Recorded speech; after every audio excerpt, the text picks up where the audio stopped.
this is big time for you. I mean, but you're used to big time things. But going up to win a championship now, I mean, you've got to feel good about it, and I'm sure that I'm sure you feel ready for it. I'm at the start of my fight camp. I'm already in fight shape, so that's a great feeling to be moving into what's supposed to be the portion of preparing for a specific person and already being in a shape that's ready to go 25 minutes. So I feel good right now. I wish the fight was this weekend. I'm jealous of the guys that are stepping in the octagon tomorrow night. It's exciting to be a title fight. I've fought for titles before. I've won titles before. This is a big one. So fighting a guy like Luke Rockhold, who's dangerous in every single way, is a big fight. So I'm pumped. Yeah, and the fact of the matter is, within the Strikeforce organization now, I mean, you two guys are the top of the food chain. You're the two best. So it makes perfect sense, and that's why it looks to be really a competitive fight.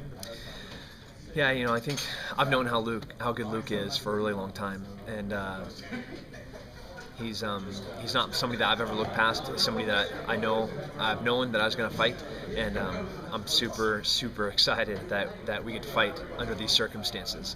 We are the best guys. In our weight class. Right. Maybe in that whole entire league, and it's a big fight.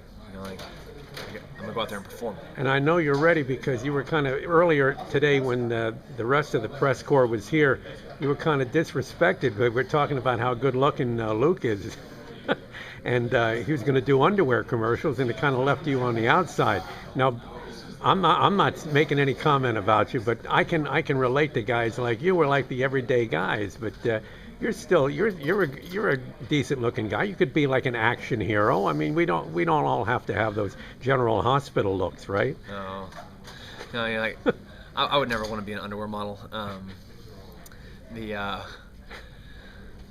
They work you long hours with that underwear thing, from what I hear. They really do. It's not my cup of tea. Not that I drink tea. That would be something that an underwear model would do. Right. Maybe I could do a gun commercial, or walking away without looking back as something explodes. Okay. That's more in my vein. You got that. All right.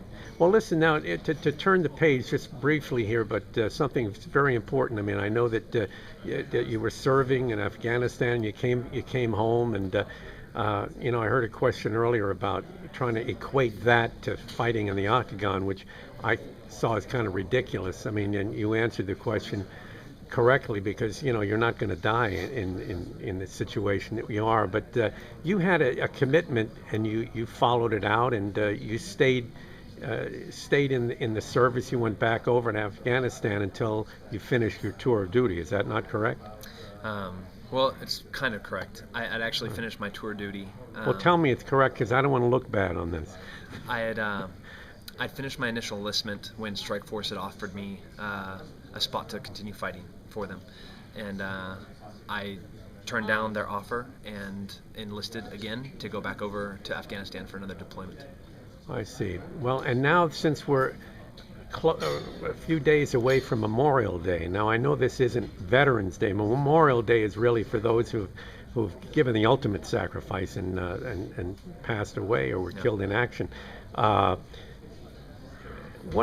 do you feel about your one of the lucky things about serving, I think, is the people that you serve with, and I think you must have a great core of guys that you serve with that are behind you. That have come back and now are back in civilian life, but they still follow you. Memorial Day is tough.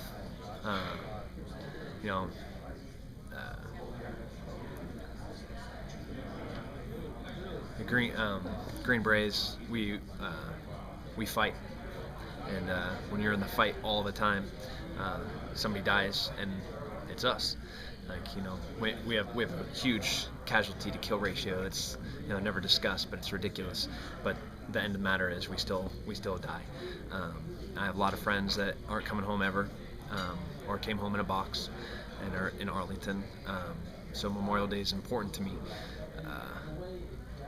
I love fighting for my guys are the same reasons that I deployed. Like it's the same reason that I turned down a Strikeforce contract to go back to Afghanistan. We know it's not for the money because they don't pay us crap. We know it's not for the glory because in this era people don't respect what we do. We know it's not for the rush because it is the scariest thing in the world to get shot at.